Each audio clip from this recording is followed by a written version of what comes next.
Jadi waktu masih di kos itu aku tidur pun itu aku alasin gitu, aku alasin anduk, nggak punya tempat tidur, bahkan tempat tidur yang lipat itu nggak bisa beli. Kak ditanya omku itu butuh apa, oh udah ada, oh nggak apa. Hai guys, ketemu lagi dengan Maya. Apa kabar kalian semua?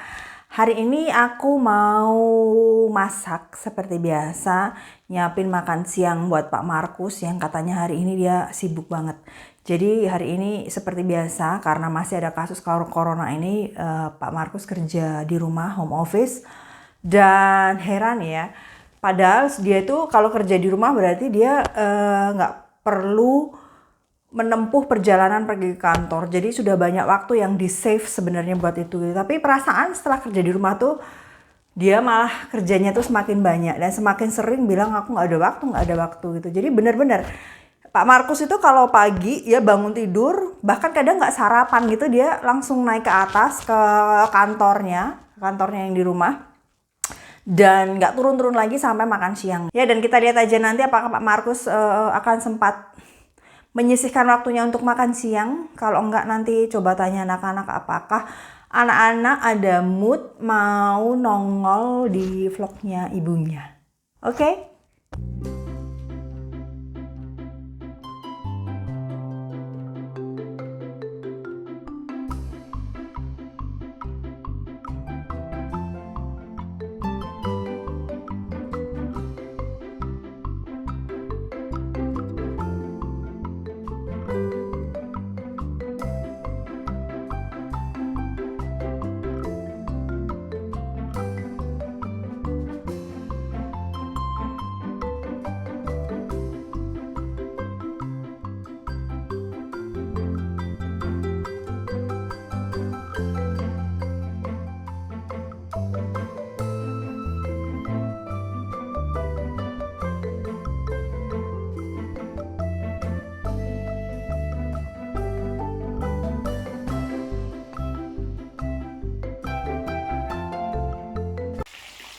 Hei, kok aku mau tinggali piye, Mas? Ada tayo.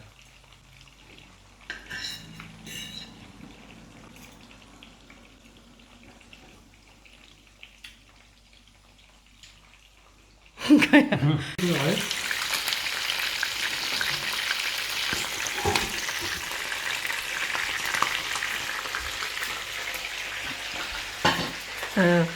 Ninggal bojone mangan, segone dintekne. Berhak tapi dia. Berhak kamu. Gimana rasanya? Rasanya gimana? Enak nggak? Oh, prima. Pinter, sayang. Nah, itu. Wie heißt das? Bakwan Jagung ist Ja, und auf Deutsch? Bakwan Jagung ist Mais im Teigmantel. Okay. Schmeckt lecker. Enak. Ini jadi setiap orang hari ini makannya pisah-pisah, guys. Papanya sekarang sudah dia ke atas lagi, dia kerja lagi. Kayak Oma itu kacamatanya dinaikin gini, ya. Ya, sekarang prinsesin itu kan. Iya, Mama, darfst du doch. Darfst du doch, Mama. Mama, muss ich das ganze Kohlrabi essen? Am besten isst du alles auf. So guys, jadi di video kali ini makan kami terpisah-pisah karena ya terkadang sesuatu yang seperti ini nggak bisa dihindari dalam keluarga kita, dan asal nggak sering-sering nggak apa-apa sih ya. Dan ini ada kerupuk, guys. Untung kerupuknya ini tadi nggak disikat sama anak-anak. Dan ya, mari kita makan. Bismillahirrahmanirrahim. Bismillahirrahmanirrahim. Ya Allah, matur sembah nuwun, sampun diparingi rezeki dinten niki, kesehatan saged maem enak.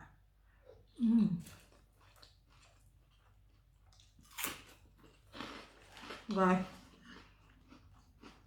kerupuknya aja remek. Ini kerupuk ini kerupuk terakhir yang aku punya, dan yang udah remek-remek ini. Ini pun dikasih sama temanku waktu itu. Jadi bener-bener deh. Tapi ada cerita ya, makanan kayak gini Ini sambal goreng tempe sama tahu. Jadi makanan seperti ini mengingatkanku zaman-zaman perjuangan dulu guys. Zaman-zaman masih muda.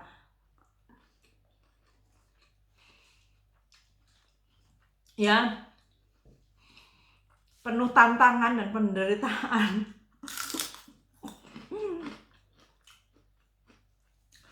Jadi makanan ini dulu sering aku beli waktu aku merantau di Jakarta, dan seperti ini bisa aku makan ketika aku gajian. Ngenes banget gak sih guys? Jadi aku mau cerita nih ya, sambil curhat, makan sambil curhat.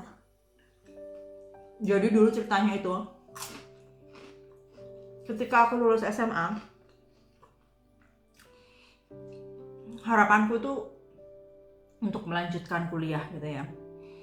Dan waktu aku SMA itu keadaan finansial orang tua aku tuh sudah nggak seperti saat aku masih kecil ya. Jadi waktu SMP, aku masih SMP itu aku sudah mencium bau-bau kebangkrutannya orang tua aku gitu. Jadi makanya dari SMP sebenarnya aku tuh udah bilang ke orang tua aku kalau aku punya keinginan untuk melanjutkan kuliah kalau aku nanti udah lulus SMA gitu. Aku pikir dengan itu orang tua aku akan prepare gitu ya untuk dananya. Dan sebenarnya waktu itu benar, waktu aku masih SMP itu aku sebenarnya bukan buat gaya-gayaan gitu, bukan buat gaya-gayaan gitu enggak, dan memang keinginan yang benar-benar pengen belajar gitu, pengen aku punya kayak keinginan, cita-cita yang pengen aku penuhi gitu. Dan waktu itu aku pikir aku nggak bisa sendiri tanpa bantuan orang tua aku gitu. Makanya dari SMP itu aku udah ancang-ancang, orang juga bilang ancang-ancang, ngomong sama orang tua aku untuk membiayai kuliahku gitu kalau aku udah lulus dari SMA. Saya ngemplok saya.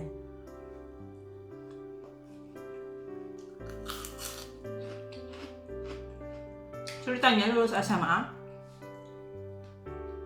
dikasih tahu nih kalau keadaan finansial mereka tuh nggak bagus. Sedih, kecewa, kalian ngerti sendiri pasti rasanya gimana, punya kepinginan sesuatu itu yang sebenarnya udah direncanakan lebih lama tapi nggak tercapai gitu. Dan suatu hari orang tua aku tuh bilang, sebelumnya aku cerita, jadi setelah lulus SMA itu sempet aku nganggur itu ya beberapa bulan, nggak ada kerjaan apa-apa, cuma di rumah. Akhirnya orang tua aku bilang, sekedar kisi-kisi, aku mulai umur 7 tahun tuh berpisah ya dari orang tua kandungku gitu. Jadi aku ikut kakak tiriku gitu. Jadi gini, dulu waktu aku masih kecil itu, mamaku itu menikah dengan duda beranak 4. Nah jadi termasuk kakak tiriku ini gitu. Dan aku tuh punya aku tuh punya hubungan baik sekali sama kakakku ini gitu, kakak tiri yang nomor 1. Jadi aku tuh sering main sama dia, belajar sama dia, pokoknya yang dalam ingatanku tuh yang sering ngurusin aku tuh dia gitu. Nah jadi singkat cerita, kakakku ini menikah gitu ya, dan aku benar-benar nggak tahu apa alasannya dulu tuh dia tuh minta ke orang tuaku apakah aku boleh dibawa dia gitu, jadi ke rumah suaminya. Dan aku waktu itu ditawarin, ayo kamu nanti sekolah di kota. Jadi waktu itu orang tua aku tuh tinggal di desa gitu ya, tinggal di desa, dan aku pindah ke pusat kotanya, kota Solo gitu. Nah terus ya itulah, siapa sih anak kecil kayak diiming-imingin gitu yang mau nggak sekolah di Solo gitu, di kota. Aku pikir wah keren ini gitu kan, keren. Apalagi waktu kecil tuh aku rajin banget gitu, rajin, pinter gitu kan. Terus mungkin kakak tuh juga sayang juga, ngebayangin mungkin wah nanti kalau aku pergi siapa yang ngajarin Maya ini itu gitu. Terus dia bilang nanti aku beliin tas, beliin sepatu, beliin buku. Aku tuh yang kayak ya ampun, kalau mungkin waktu itu anak-anak lain itu dibeliin ciki, dibeliin mainan gitu, terus udah seneng minta ampun. Aku cuma diiming-imingin buku, diiming-imingin sekolah, dan diiming-imingin sekolah di kota gitu, udah yang aduh kayaknya ini harta berharga banget, jangan sampai disia-siakan gitu. Dan akhirnya pokoknya singkat cerita, dari tadi singkat cerita terus tapi panjang banget, nggak tahu ini nanti sampai durasi berapa guys. Islah adem guys, tak mangan sih.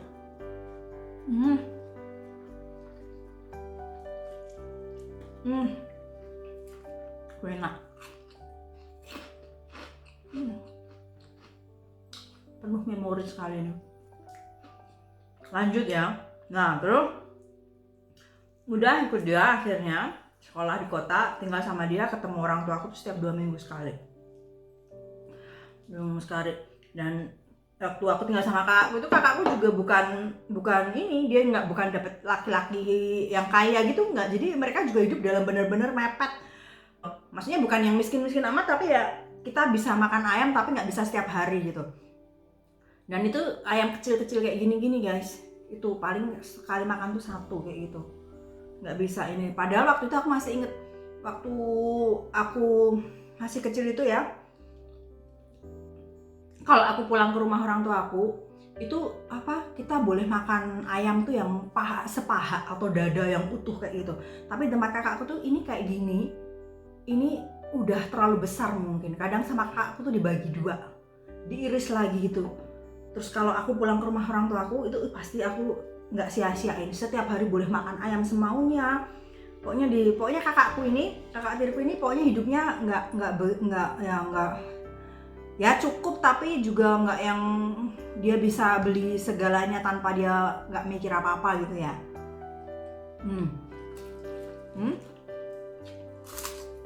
Sampai aku lulus SMA, kakakku juga bilang nggak bisa ngebantu ngebiayain kalau mau kuliah. Udah deh, suatu hari orang tua aku bilang, kamu ke Jakarta gitu, ke tempat omku atau tanteku gitu ya. Ini udah aku mau.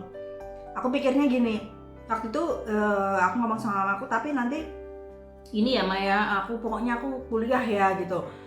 Mama aku bilang ya nanti pokoknya kamu ke Jakarta dulu, nanti kita usahain gitu. Ya udah deh, aku mau pergi, mau pisah lagi gitu ya sama orang tua. Ke Jakarta nih, ikut tanteku. Tanteku menunggu, kayaknya aku lama-lama putus asa gitu ya, kayaknya nggak mungkin deh mereka bisa ngebiayai kuliah. Terus akhirnya ngomong nih sama omku, mungkin kalau bisa kerja aja deh gitu kan. Kebetulan omku kerja di bandara di Soekarno-Hatta kan, dia kerja di situ. Terus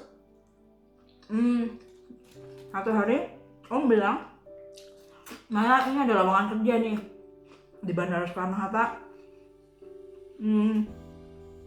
tapi di catering gitu. Jadi itu perusahaan apa sih, aku lupa namanya. Jadi perusahaannya adalah perusahaan catering, dia yang menyediakan makanan catering untuk airline yang namanya burung-burung gitu ya. Itu zaman dulu kan ada kan, sekarang tinggal 1 kayaknya yang namanya burung.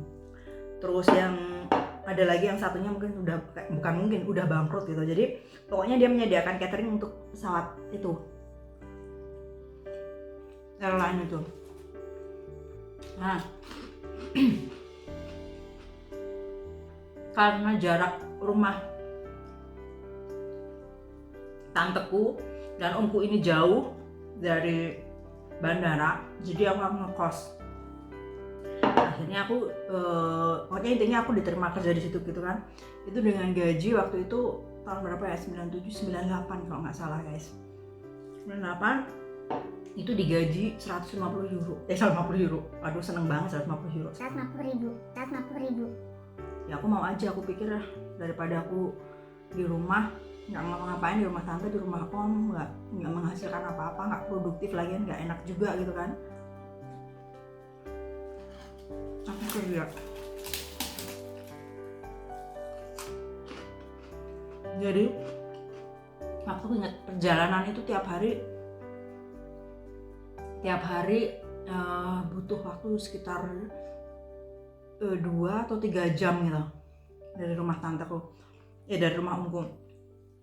Itu berangkatnya sih masih oke ya, tapi pulangnya tuh, jadi setiap pulang ke rumah itu sampai rumah malam sekitar jam 9 sampai 10 gitu. Dan aku kayaknya sudah yang benar-benar kayak nggak sanggup gitu, kayaknya ini memutuskan untuk kos. Nah itu kos, kebetulan waktu itu aku ada teman kerja aku itu, dia baik gitu, dia nawarin tinggal di tempatnya. Dan aku pikir ya udah deh sehari 2 hari gitu. Terus waktu itu aku nelpon sama mamaku, aku ngomong, mah aku mau ngekos tapi aku nggak punya duit nih, bisa nggak bantu aku kasih duit buat bayar kos sebulan, biar aku mulai besok atau 2 hari lagi bisa ngekos, jadi nggak perlu tinggal di numpang di tempatnya keluarganya temanku gitu. Aku juga udah nggak enak gitu, aku udah nggak enak, dan aku untuk pulang ke rumah omku itu aku juga sudah nggak ada duit lagi guys. Jadi gimana sih, aku sudah nggak enak, aku sampai pernah ditegur gitu ya sama keluarganya aku tuh yang nggak enak banget. Aku merasa kayak yang ya ampun, aku ini benalu banget gitu. Benar itu baik banget, udah nolong aku meski waktu itu ditegur itu aku nggak ngerasa sakit hati karena ya memang aku salah gitu. Tapi aku mau pulang ke rumah omku, aku nggak punya duit dan aku nggak berani, maksudnya bukan nggak berani, aku malu minta sama omku gitu. Dan aku makan juga dari temanku itu. Suka sedih deh inget itu. Terus akhirnya intinya aku ngekos di situ, aku ngekos dapat dikirimin mama itu bener-bener 75 ini guys, 75.000 rupiah buat bayar kos. Nah, terus makannya gimana? Aku nggak minta sama omku ya, jadi aku makan tuh kan dapat makan gratis tuh di perusahaan. Jadi aku makannya tuh cuma makan siang aja. Minum aku juga nggak minumku tuh kalau aku sampai di kerjaan gitu.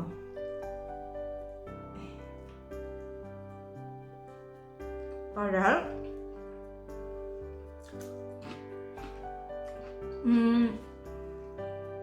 enggak. Jadi untuk berangkat kerja untungnya ada kayak mobil jemputan gitu. Jadi aku bener-bener harus on time. Kalau aku telat, aku mesti naik apa ya, bus gitu ya kayaknya ya. Bus ya naik bus sendiri, Damri atau apa. Itu mesti bayar sendiri gitu, dan pokoknya aku harus berusaha bener-bener on time. Jangan sampai ketinggalan gitu, biar aku nggak ini ya. Nggak harus ngeluarin duit karena nggak punya duit gitu. Jadi aku bener-bener yang bertahan sampai harus punya gaji gitu, sampai gajian. Makan tuh bener-bener sehari sekali guys di kerjaan itu. Jadi kadang shift pagi, siang dan malam, pokoknya tergantung shiftnya itu ya udah aku makan di situ. Nah gajian 150.000 buat bayar kos-kosan 75.000, sisa 75.000. Bener, sumpah aku tuh sudah ngirit banget makan tuh sehari sekali. Aku tuh nggak jajan, tapi tuh tetap nggak cukup gitu. Aku harus beli rinso buat nyuci, harus bayar listrik.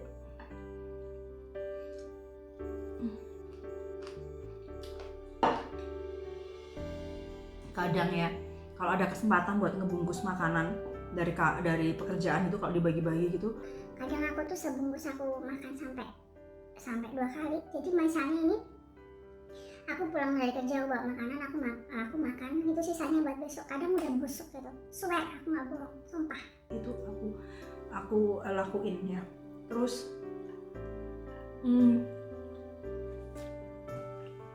ini tadi sebenarnya temanya mau ngebahas ini, kenapa ini teringat memori lagi ketika makan ini. Pokoknya kayak gini nih, ini dimakan kalau gajian. Kadang pengen makan sesuatu yang aku kangenin, yang aku suka, yang waktu itu sering aku makan di Solo gitu. Kalau gajian paling sekali, paling manter 2 kali jajan di warung. Bisa makan kayak gini. Kalau enggak ya makan makanan yang sisa yang ada di perusahaan catering itu. Jadi ini mengingatkan sekali. Salah satu makanan yang bener-bener waktu itu buat aku tuh sangat berharga, itu bisa makan makanan segar dan seperti kepinginan aku gitu. Sama bakwan jagung juga, tapi tadi udah habisin anak-anak sama Markus gitu. Jadi ini benar-benar punya memori yang sangat mendalam gitu guys.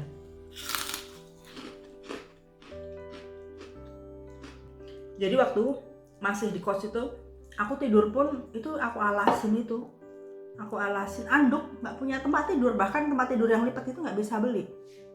Suka ditanya omku itu, Maya butuh apa? Oh udah ada om, nggak apa-apa gitu. aku malu gitu mau minta, dan ya dia juga punya keluarga.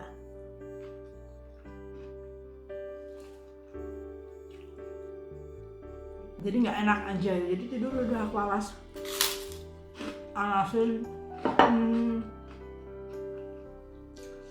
alasin apa namanya, anduk itu aja, nggak pakai apa-apa. Terus itu orang tua aku juga, keluarga aku nggak tahu keadaanku yang sebenarnya, itu nggak tahu. Kan di Indonesia apalagi waktu itu ya interlokal, keluarga aku di Solo, terus teleponan dari Jakarta itu kayak buatku tuh mustahil untuk bisa ngebayar buat cerita sekedar berkeluh kesah. Dan aku juga waktu itu sebenarnya malu aja, nggak mau nyeritain penderitaanku gitu ya. Terus benar itu nggak pernah aku ceritain siapa itu, Mama. Maksudnya itu bukan sesuatu yang aku nggak mau berbagi, sesuatu cerita yang akan bikin keluargaku nanti mungkin ya khawatir atau gimana. Jadi cerita tentang ini pun aku simpen lama gitu ya. Mungkin keluargaku tuh tahu setelah kayaknya aku mau nikah gitu sama suamiku yang pertama dulu gitu, baru aku ceritain apa. Karena kadang orang tuh bilang sama aku, mikir gini, bahkan keluarga aku gitu ya, kamu enak gini gitu. Dan mereka nggak tahu apa yang aku rasain, aku alamin gitu, nggak tahu gitu. Kadang aku gini ya, orang ngelihatnya tuh sekarang gitu, dari sekarang aja enak, tapi orang nggak tahu jalan terjal apa aja yang udah pernah kita lalui gitu. Dan apalagi kalau kita nggak pernah cerita gitu, karena dalam arti nggak pernah cerita karena nggak mau menyusahkan orang lain, nggak membuat orang lain menjadi khawatir, jadi beban pikiran mereka kayak gitu. Tapi kadang suka kesel juga kalau orang tinggal bilang rumah enak gitu. Sebenarnya masih banyak banget pengalaman yang menurut aku tuh berharga banget, benar-benar berharga. Meski sedih, meski nggak bagus gitu, tapi buat aku melihatnya menjadi sesuatu yang berharga, seperti bekal. Jadi aku tahu bagaimana aku lebih bisa menghargai hidup ini gitu guys. Tuh, makanannya udah habis. Ini bener-bener gara-gara makanan ini jadi hati tuh kayak terenyuh, kayak flashback kembali ke masa-masa pacaran gitu. Padahal bener ya, the power of sambal goreng, ayam goreng, kerupuk kampung, remuk-remuk dipangan.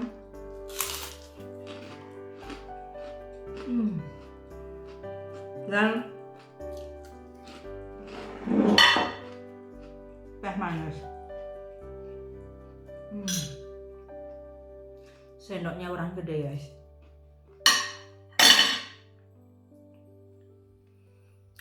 Ambune. Ini warnanya kayak uyuh gitu, orang Jawa bilang. Tapi bau surga. Rasanya surga dunia akhirat ini guys.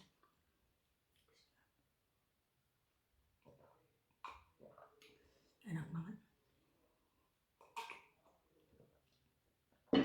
So oke guys, gitu aja video kali ini.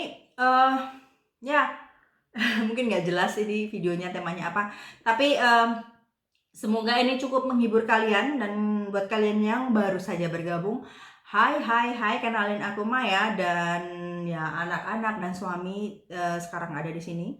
Dan kalau